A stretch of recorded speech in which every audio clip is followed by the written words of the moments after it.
many people argue on social media, in commentary, like Facebook, on what really defines titles of players. And by titles, I mean things like GOAT, that we use for Mango, or the quote-unquote 5 gods. And so this is just a quick video just to clarify any sort of misinformation that's kind of happening, because now there's a question of, well, do we have 6 gods? Are we still at 5 gods? Are we going to add other gods? Who's going to become a god next?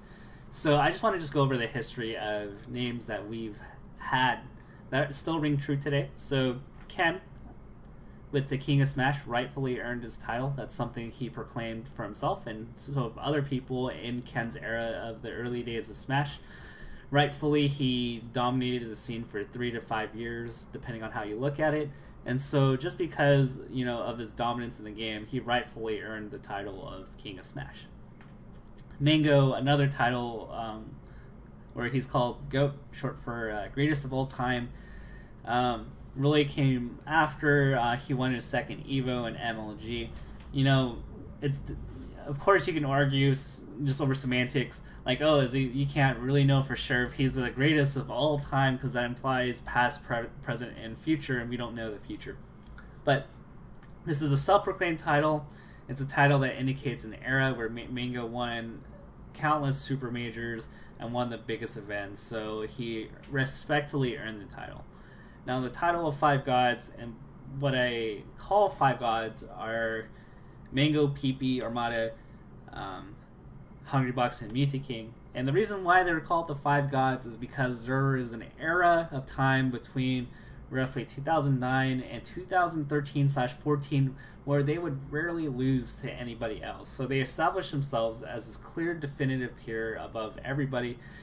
That was so great that it would be considered a massive upset, a massive social media movement would happen if any of those players lost to a non quote-unquote god member. So because they've had year after year of dominance, they've rightfully earned that title. This is a title that's very similar to in Street Fighter, where they had the 5 gods. Now, those 5 players in Street Fighter are not quite as dominant, but they hold onto the title forever. Likewise, the 5 gods refers to an era of these players that were really dominant. And so in 2014, 2015, that dominance and that skill gap is not as wide as it used to be. We see a lot of the top 15, top 20 level players, you know, take a lot of sets from, you know, the top 5. Leffen, you know, is arguably the best now at this given age and time. So the era of the gods has officially passed. For now, if you want to refer to the tier of Armada, Mango, Leffen, PP, and so on and so forth, you just call them the top X players, by X representing the number of players you're talking about. So now it's just simple to call them the top 5, top 6, depending on how you look at it. Those 5 players will never lose the title of the 5 gods of Melee, but at the same time, we're not adding additional quote-unquote gods to the title of Melee. The era has passed. Maybe in the future we'll find an appropriate narrative. If Armada, you know, somehow wins multiple majors, then and he wants to be called the best of all time, then he earns the title of GOAT. And so that's how names happen. It's a natural flow. I personally kind of cringe that we're overusing the term of gods, but just for explanation and just recap, Ken earned the title of King of Smash. Mango, after MLG and Evos, gets the title of GOAT.